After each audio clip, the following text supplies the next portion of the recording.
For a discussion on this topic, I'm now joined by Abha Singh and also Sharda Ugra in the studio, and I also have with me Shishir Hatangadi joining us live from Ahmedabad. I'll start with you, Sharda, and before I ask you the question, I must tell our viewers that you were one of those who deposed in front of Justice Muthu Mudgal to give him some kind of information on this subject.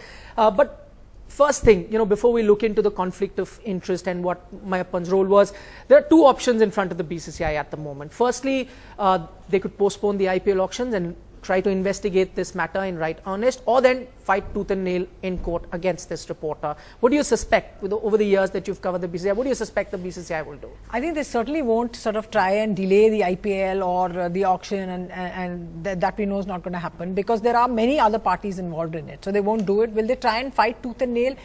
You would think that that's their first response. I mean, and the question that we have to ask is, who is the BCCI at the moment? The BCCI at the moment is Mr. Srinivasan and everyone who answers to his bidding, which is pretty much everyone. All right, and like you mentioned, Mr. Srinivasan is BCCI, and many would say that Chennai Super Kings is Mr. N. Srinivasan. I'll go across to Shishir on that. Shishir, the same question that I asked Sharda here in the studio.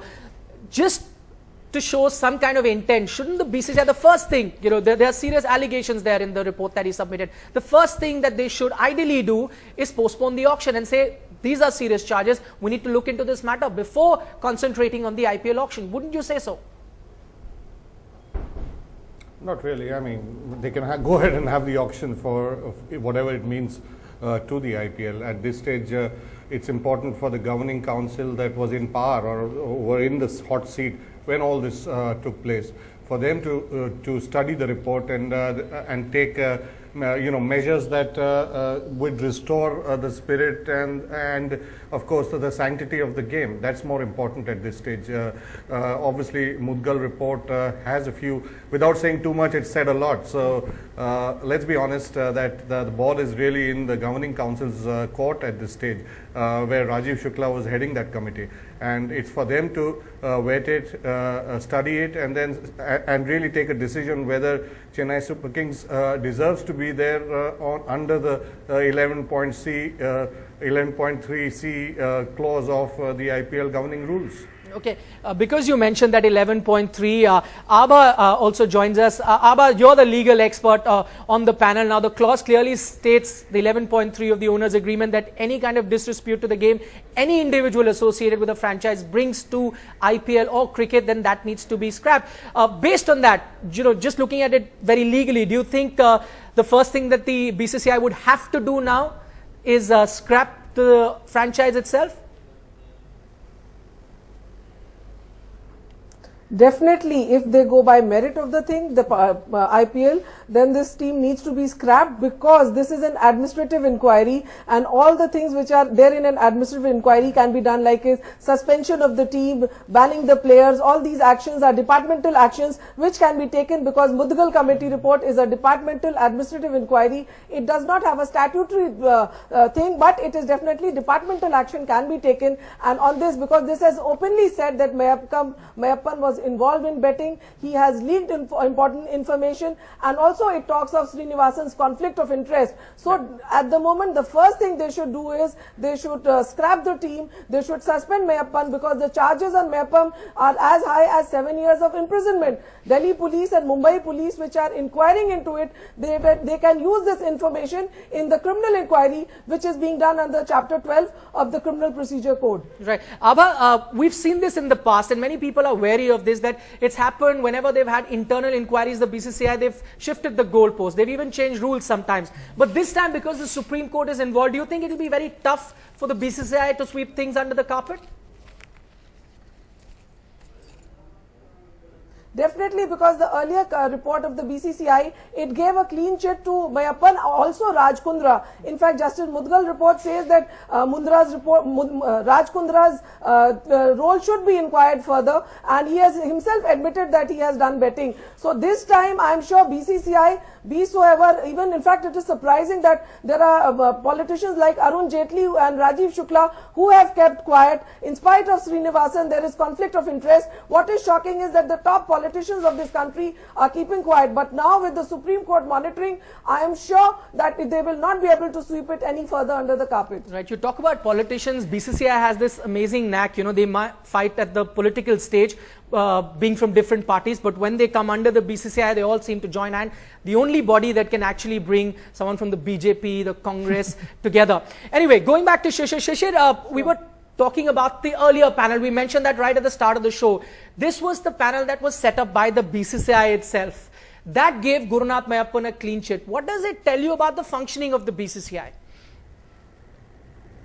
It just tells me that the panel that was set up and the panel, the independent panel that was set up, have a different view of the way they see things, and that to me is a bigger worry, because if the Justice Mudgal report really says a few things about what they see, and which is a complete antithesis of what Ravi Savani's report said, it obviously means that there is a dichotomy of thoughts, and that's something that one needs to look at. And I come back to it saying that the governing council that was in power at that stage needs to look at it independently now and really take a decision on whether to amend the 11.C rule and say that we'll punish or give a rap on the fingers to the owners, or go by what they had initially put down in that clause, saying that they will take a decision on banning teams that involve themselves in practices outside fair play. Right, you mentioned the governing council should function independently. That doesn't seem to happen in the BCCI because the president always has the absolute powers. We've seen that even in selection matters. Shada, you wanted to make a point. Yeah, what Shishir is saying about the governing council taking a stand. Now the point is that the governing council at the moment in the IPL is pretty inefficient. I mean, they're not inefficient, they're non-existent. Because when this whole scandal broke last year, the panel, the people who appointed this appointed the BCCI panel had nothing to do with the governing council. We checked at Cricinfo, we checked with about 7 of them there, and 4 or 5 of them said we didn't know that this panel had been set up. It was set up by a couple of people, which included someone from the event management organization. It included, they said that Sundar Raman, who's the chief operating officer of the IPL. These are the people who appointed the judges, who then said that everything is fine, So that brings me to another question. The media often gets blamed for a lot of things. Maybe it's time to pat ourselves on the back, because if the media hadn't been at it, this matter was done away with for the BCCI. For them, it was matter closed after the Savani report came. Including the fact that, that this whole Twitter handle business of Mr. Mayappan, that they tried to basically erase proof of his existence as in Chennai Super Kings. That's just damning, and it's there in the detailed report. We had the conclusions at the beginning of the day, and now we've got enough access to the detailed reports that there are. And I think it's going to be online, it's going to be uploaded pretty soon on, sorry to advertise Cricinfo, but it is. Okay. And everyone can get to read it, and see all the stuff that it talks about. Okay, I'll go across to Abha now. We mentioned that conflict of interest, being the BCCI president, and also in some way he says he's not the owner, but he owns, or he's part of the India Cement, which owns then Chennai Super Kings. This conflict of issue question has been raised many a times. At the moment, what Justice Mukul Mudgal said is that he just thinks these are serious concerns, but the Supreme Court needs to look into it. Do you think the Supreme Court, within its powers, will look into it? Because this panel said it's outside their purview. But can the Supreme Court then by itself look into this matter?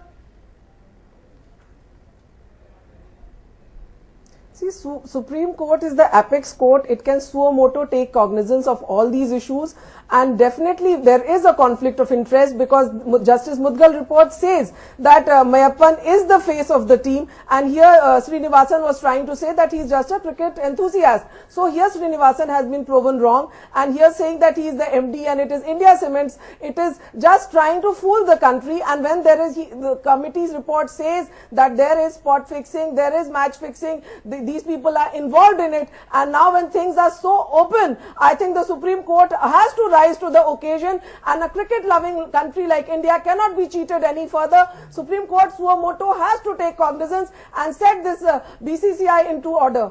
Okay, Shishir, you had a solution. You said that let now the IPL Governing Council independently look into it, though we find it very tough. But there are 2 conflicts of interest for N. Srinivasan. One being the BCCI president, and then being owner so to say, of Chennai Super Kings, though he claims he's not, and I keep repeating that on the show. However, the other conflict of interest is that he happens to be the BCCI president, the one who has absolute power in the board, and now he'd have to take a decision on a franchisee that's related to his company, the company that he's part of, and also in some way take action against his own son-in-law. This conflict of interest hasn't been mentioned in Justice Mukul Mudgal's report. How do you think the BCCI should handle this?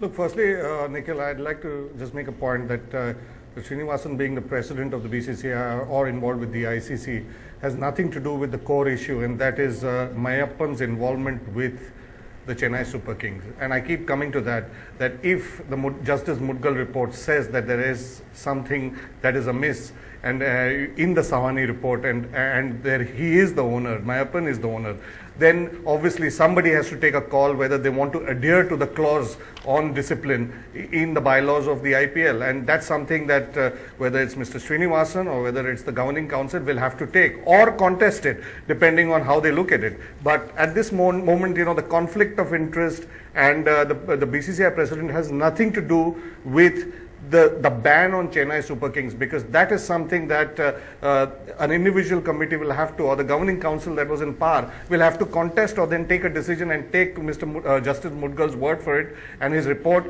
as final, and then take a decision or then contest it through their lawyers. Okay. But it's not the BCCI lawyers that will have to do it. It'll be the Chennai Super Kings lawyers, because BCCI is just an organizing body in this. Chennai Super Kings is a separate entity. It's a franchise that is participating in an event that is taken part, that is organized under the auspices of the BCCI. But it's a vicious circle then, Shishir, because they are participating in an event that's organized by the BCCI, and then the BCCI, of course, runs IPL, and the BCCI boss is then. I mean, I could go on about it. Unfortunately, we've completely run out of time. Shishir Hattangadi, Sharda Ugra, and Abha Singh, thanks so much for joining us on the show.